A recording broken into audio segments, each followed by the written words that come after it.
welcome to another amazing episode of the Team Lead Talks Real Estate Podcast. On today's episode, Andrew Lucas, real estate investor extraordinaire in South Carolina, also the founder of Deal Finders Club. Welcome to the show, Andrew. Thank you so much, Andrew. This will be fun to just call each other out back and forth. I really appreciate you having me on. Very nice. Nice first name, by the way, Andrew. So, dude, let's we met through Coaching Inc., a community that I joined about a month or two ago. I was really excited to learn a little bit about what you did. And I was like, man, I have to have this guy on my show because you have some amazing info to share and you have a lot of experience in this realm. So for those for those listening who might not know already, can you give us, the 80,000 foot, who you are, how you got started, and then we can dive into Deal Finders. Yeah, I'll try to make it brief. Yes, the Coaching Inc. event program mastermind, that is just one of the things that we have continued to pour into for our business. It's masterminds, it's other people, it's coaches, mentors, and we do it today, but that's because that's how we got started. So I was talking to somebody last night and I said, finding a mentor, finding a group, finding a program, a person that you can just get behind and follow so that you can skip over all the mistakes and quit doing trial and error. I don't know how you made it through high school math, but that's how I did it. Was like, no, this doesn't work. Let me try this way. I'll go backwards and forwards. And, that's fine. I guessed mainly, Andrew. I was just a guess and a wing and a prayer and then got exactly. Somehow, I do not know. We just keep guessing, right? Well, that trial and error, it works when you don't have any time restraints, energy restraints, money restraints, and you could just, test and try, and all those are unlimited.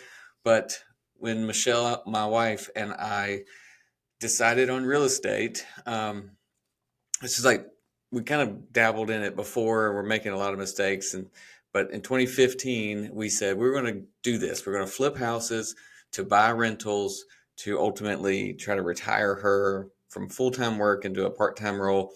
And that was the first thing we did is we said, we had 2 kids, 1 on the way, 2 jobs, and no extra income, right? We didn't have anything really to spare. So we couldn't afford trial and error. We went to a couple of coaches, mentors in our area, in our market, and they helped us. They showed us how to flip houses for a profit, buy rentals for cash flow, and of course, all the rehab and all the things that go along with that. So 2015, 16, it was really 16, 17, 18 where we were flipping houses. We ended up with about 34, 35 rental units, which allowed, it was supposed to be Michelle, turned out to be me leaving my day job because we found wholesaling, and I started wholesaling as a day job, which quickly got her out of her job because the revenue this is like 2018, and wholesaling was just getting kind of, that ball rolling. And so we were pretty new. We weren't new. We weren't the first people in the market, but we were pretty early. And so 2018, at the end of the year, we were both full-time in real estate, and we've gone over 100 units rental. We've flipped and continue to flip dozens every year, and we buy about 75 deals a year with our home buying company. And Deal Finders Club came from just wanting to have a place to connect. Like those first coaches we met because I was inviting people to my hotel that I worked at for lunch. And like I'd order pizza and we'd have lunch there. And so we just started Deal Finders Club for another place for people to connect. And now we teach. So there's learning, and then we help build businesses from that. Hope that answers enough and gives some context to what we do. Definitely. Well, congratulations on all of your success. That's very impressive, dude. Very cool. So you got all this experience. You learned how to flip. You learned how to acquire doors and build your portfolio. And then you learned wholesaling. And then that, like a lot of entrepreneurs that I talk to, and I'm sure you do too, created this new thing that you did called Deal Finders. Let's talk through Deal Finders. What's the community? Who's in the community? Who should be in the community, really? Like if they're listening out here and want to join another amazing community, always an option. And then we can kind of dive into a little bit more about how you help people. But who's the community for?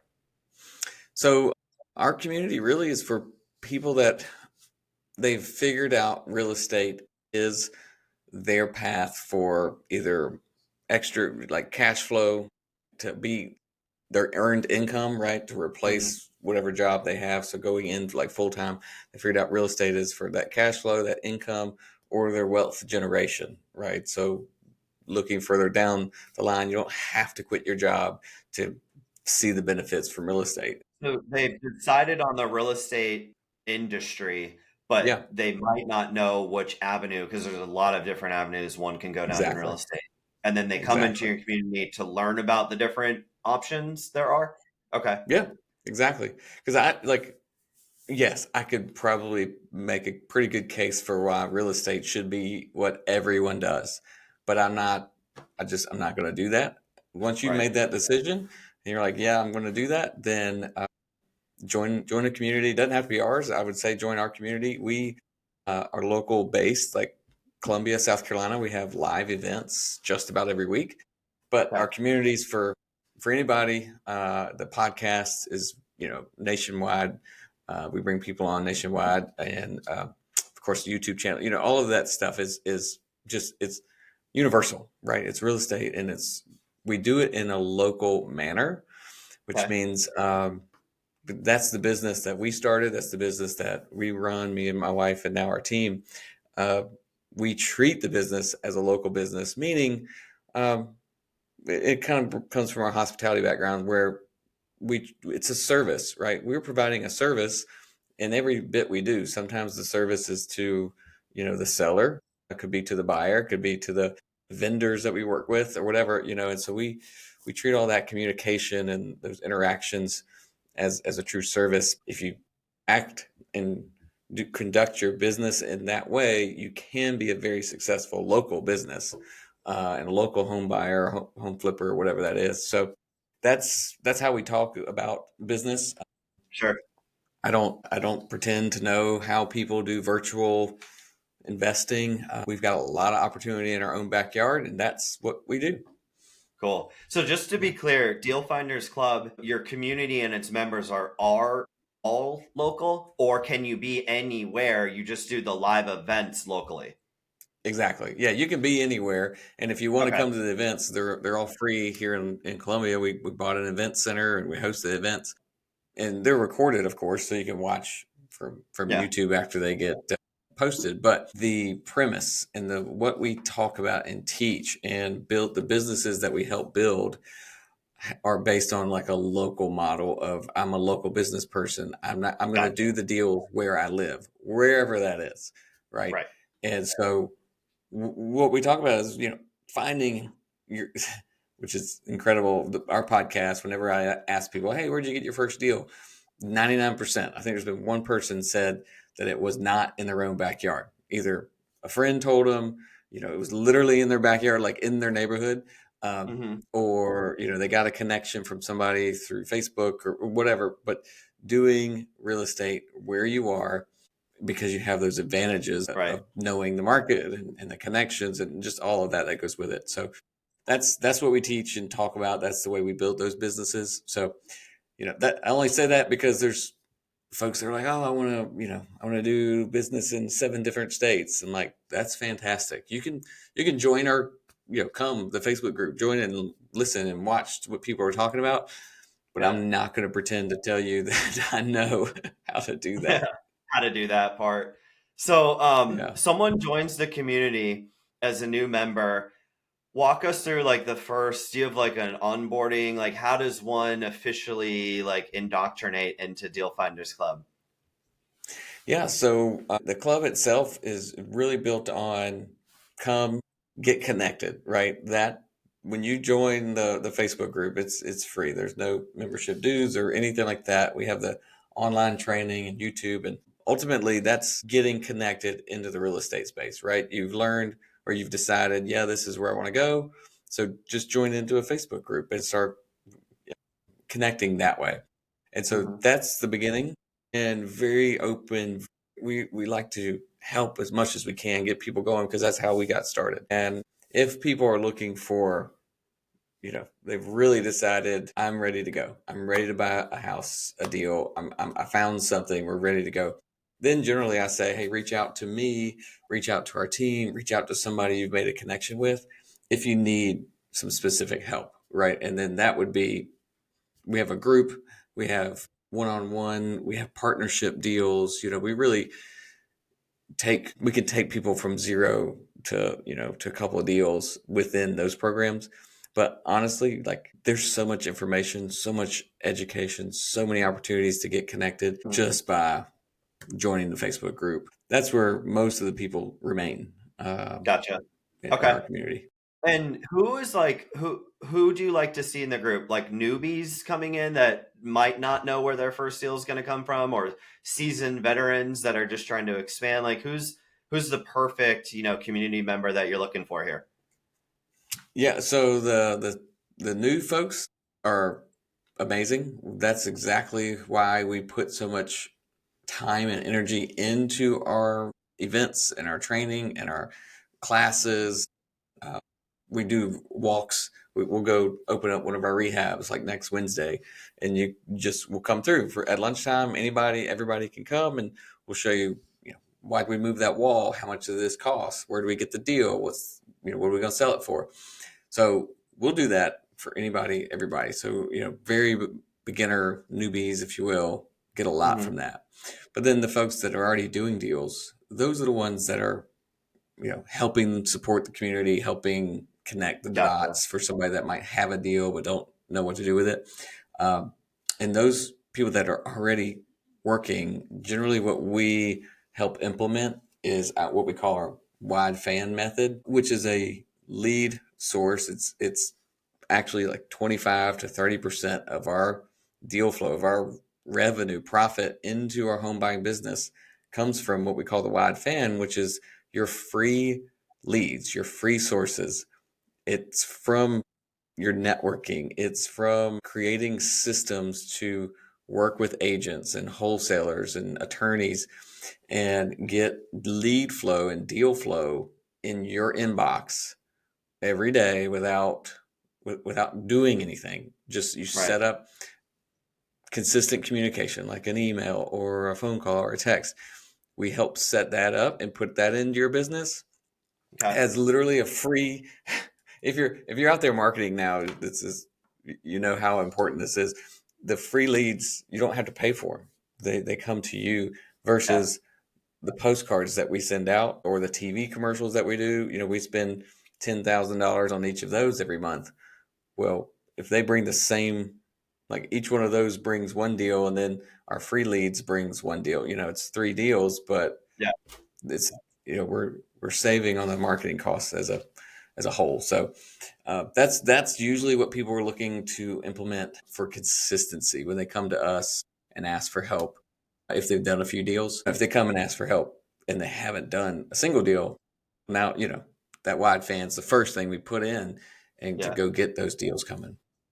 So the Yeah, wide we fan is essentially you're building like a Rolodex of just people in the industry that you're saying, hey Andrew, I want to buy houses in this area. If you ever come up on a house, Mr. Attorney or whoever it is, yeah, please feel free to like let me know. And you're just staying top of mind in that regard. absolutely, yeah. And so you just Yeah. build a system around it where, and it's not rocket science. Let me just tell you that. I'm not. I don't pretend to say like, look what I invented. This is not. Just like But sending it's, emails on a cadence, yeah, sort of, right? and Something like that. being intentional about that and treating it as it is as important as the marketing you paid for. And we always tell people to start with it, because there's nothing worse than sending out and paying for postcards. Which I did this when I got started, but I'd been buying houses for 3 or 4 years, so I kind of knew what I wanted, but I didn't know how to talk to sellers. So I sent postcards out without ever practicing talking to sellers. I was working through agents before that. Yeah. Um, and of course, you waste all that money versus, well, if you use your wide fan, if you talk to people who are wholesalers now, to the attorneys that influence sellers, if you do driving for dollars, talk to everyone in your sphere, like work, church, school, whatever. F is for Facebook groups. Go into the Facebook groups, the local groups, not the investor groups, the local groups that people say, hey, I'm thinking of selling. I need an agent, blah, blah, blah. Hmm. Those groups. And then you actually talk to agents. And then in the final one is actual networking, which would be networking at real estate events.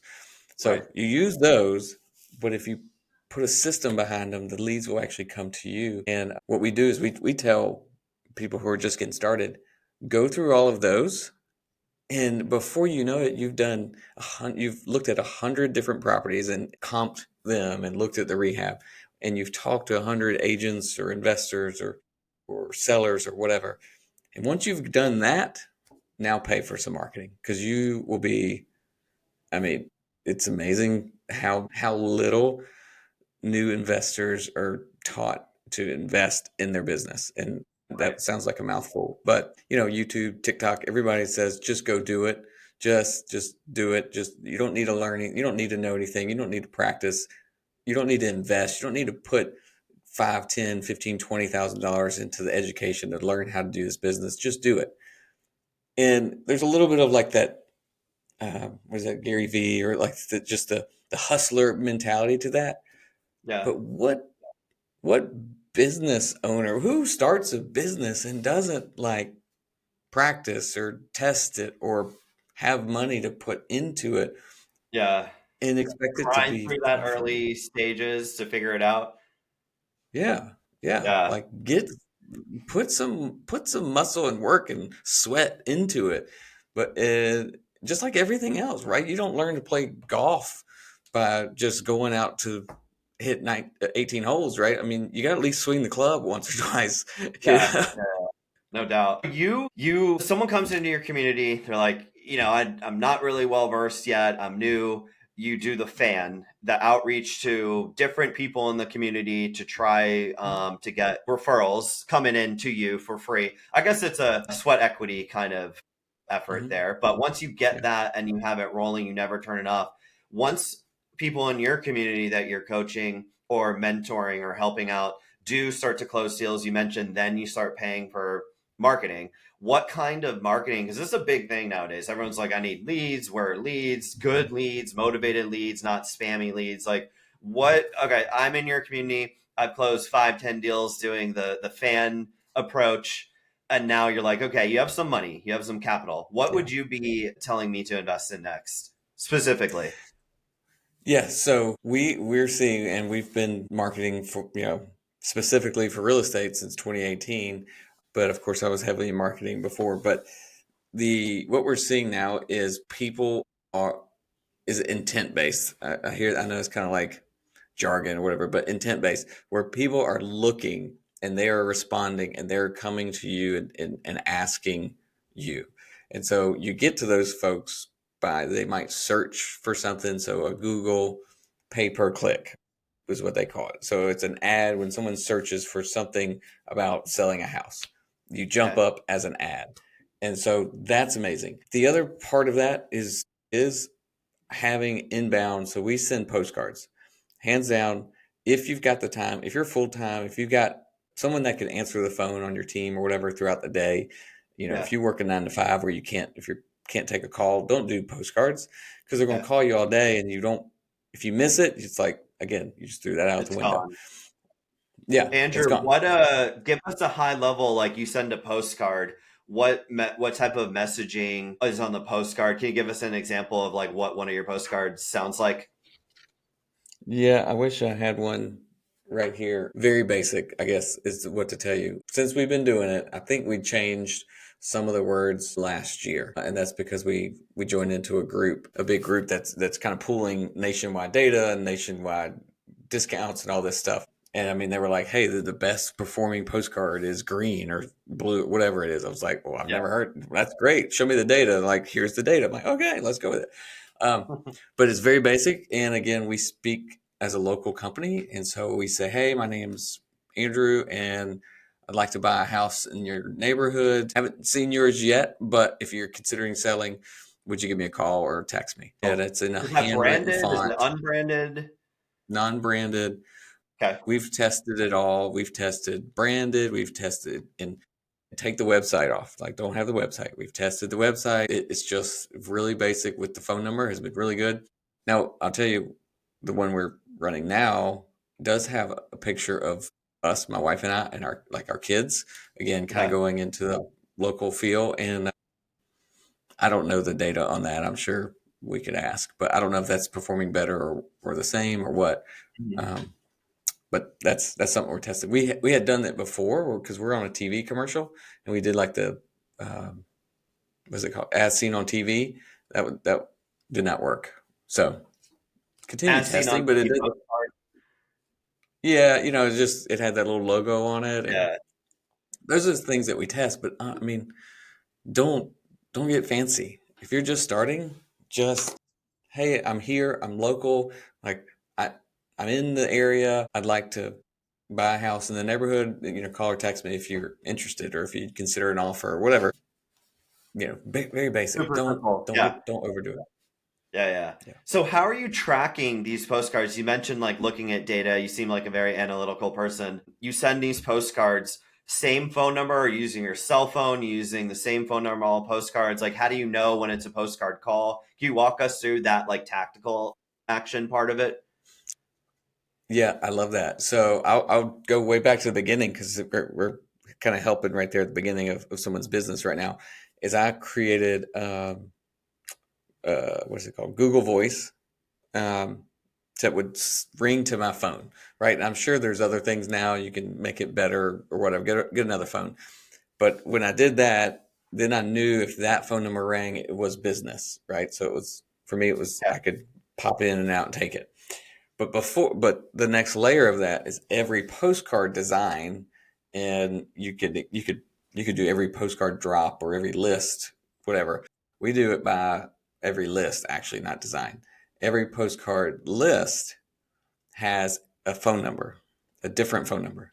And so Okay. that phone number, when they call that, they all redirect to our CRM now. It used to go just straight to my phone. And Hmm. then this is again, go back to the beginning. If you don't have any money yet, if you haven't sold a deal yet, you don't need a CRM. You need a Yeah. phone and a notebook. So they would all just come to my phone, and then I would return the calls or whatever like that. And then I could track and say, okay, well, this list brought 17 phone calls, three offers and one deal, whatever that is. Right. And so now what we do is we track the list via the phone number, the dates for the drops will be the card type and stuff like that. Like, so if we Gotcha. change the color, then we identify the date. But we decided a long time ago not to change the list phone number because we really wanted big, big picture is where are the best leads and deals coming from? And Hmm. that's not going to be because of the color of the postcard. That's going to be Yeah. because of The the quality list, of the because of list. Yeah. the quality, the like parameters, the filters, all that. Right. Very cool. Okay, so you're So tracking all these as they come in, then you're just at the end of the day, you're like, hey, list one brought in 150K and list two brought in K. Let's continue to do list one and figure out a list three and get rid of list two. yeah, Seems I pretty mean, simple. basically, it kind of works like that. But and here's something to tell people getting started is you don't know that answer in a week, a month, 6 months. That's a year, maybe 3 years of data because you got to mail the people a few times Yeah. before they will call you, right? So you don't dump the list just because it hadn't performed in the first 6 months, right? Yeah, I think it's something like 6 or 7 times you have to mail someone for them to Yeah. even recognize that you're mailing them. Sometimes, obviously, you Hmm. get lucky sometimes, but that's general, I think, accepted marketing for direct mail numbers types of thing. Yeah, it's about But six or very cool. seven. Yeah, yeah, yeah. So you mentioned you're helping these business owners not only like source and find deals, but if they need help actually executing on them, do you Mhm. go beyond that with like helping them set up an actual business model? Or does it just stop at like, hey, you have a deal, you need help, we'll help you close it? Like, where does Deal Finders Club like stop in that way? Yeah, so we do have a small, like a group, I call it a small group, but it's a group of deal finders that are just trying to get deals, right? It's like I got to get a deal because it's really just revenue at that point, and it's revenue to build up capital to build a business. So you know what I mean? So it's like I don't have any money, I can't afford marketing, or I can't afford a website or LLC, or all this stuff. I can't afford to really put money behind my business yet. So I'm going to be that hustler. I'm going to be a deal finder. I'm going to find some deals to get me some revenue, because you're not going to save it, any other way. And flipping couches from Craigslist is very hard as well. So you're going to use that. It's a group. It's a group class, and it's called the Deal Finders Club, where we are going to actually just go do deals, and we'll help with negotiations, script, and all that. And then once someone has kind of moved beyond that, or if they may never, but if they have decided, yeah, I want to build an actual business around this, then you go up into be like our deal partner. And that's a program where we'll build a business around what are you looking for, right? So Gotcha. multiple LLCs, probably you're looking at, am I buying houses? Am I flipping houses? Rental, whatever. And we generally stick with residential real estate. Hmm. If someone's looking to go into commercial or self storage or, RV parks, whatever, I'll probably refer them to someone else to help build that. But Right. any residential business building comes into what is our deal partner program, and more hands on. It's a lot more work. Yeah. So you can essentially graduate from deal finders into some more advanced concepts, business building. Sounds like the group gets a little bit smaller at that point. Yeah. Oh yeah. Yeah. Yeah. Yeah, we do Cool. deals. At that point, we're doing deals together. We're buying houses, properties together. Yeah, yeah, we're going at that point, and then you can Yeah. graduate from there. After we do a couple deals together, you graduate and you move on, right? You say, all right, let's go take this business as far as we want. How big do you want it? And Right. yeah, it's been great. So I got started this teaching, and I probably teach too much sometimes. My wife will say, just quit teaching and just, here's the facts. But I went to school, got my master's degree because I was going to go back and teach at the college here in town where I was working at the hospitality, at the hotel in hospitality. They asked me to come back and teach at the school. So I was like, yeah, this would be great. So I went and got my master's, and just that's just kind of who God made me to be, is just kind of like teaching my experience and sharing. And so that's what we do a lot, and I enjoy it. And that's what Deal Finders Club is. It gives me the opportunity to get that out, right, because my kids, I don't know who started it. Probably my wife Michelle. She probably started it, where I get into a teaching mode with them. They ask a question, and I start going in, like, start showing them why the math works this way or whatever. And they're like, Mhm. nerd alert or whatever. Dad's trying to teach again, and it's like, you know, it's just how I'm wired. Yeah. So I get I get that that bug too, out. dude. Yeah. Yeah, Well, dude, Andrew, this has been awesome. If anyone listening wants to get more information on Deal Finders Club, wants to chat with you to see if it might be a good fit for them, how does one reach out and find you? yeah. So my cell phone, that is the business number. So, but you can call and text it. It's 803-216-5750. So shoot me a text there on Facebook, Instagram, LinkedIn. I think it's the Andrew R. Lucas. And you can find me there, dealfindersclub.com, all those. Hmm. Very cool. We'll include all of that contact information in the description of this episode as well. Andrew, before we part ways here, I took this from Tom Kroll and I like doing it. He did it to me and he does it to everyone. But is there something that you can share, a resource, a checklist, a book, anything that someone listening might be able to take, tangible steps, real action steps, and go do something to better their life, to better their business, to better their community, to better anything that you could share with us? Yes, there's many of them, but I'm going to give you one that's right here because it's right here in my book. This is whenever someone signs up for any of our programs, right? Any anything they sign up for, and come into our community, and they're like, we're ready. It's profit first for real estate investor. for real estate investing. And this is the first, we send the book to them and say, you gotta read it. You gotta start it. You gotta set it up. It's very easy to read. You don't have to be investing yet to read it. So Hmm. if you haven't done a deal yet, go get the book and read it and use this to get you to that deal. Use this to build that business Yeah. because the businesses fail when they don't have profit. And this helps you keep that. Very cool. I got that book in Nashville. I read it. I had David on. Amazing dude. For those that don't know David, but great book, great share, Yeah. dude. Um, Oh, hey that's man, awesome. it's been an absolute pleasure, dude. Thank you so much for being on. Absolutely. Thank you. All right, man. Take care. Bye.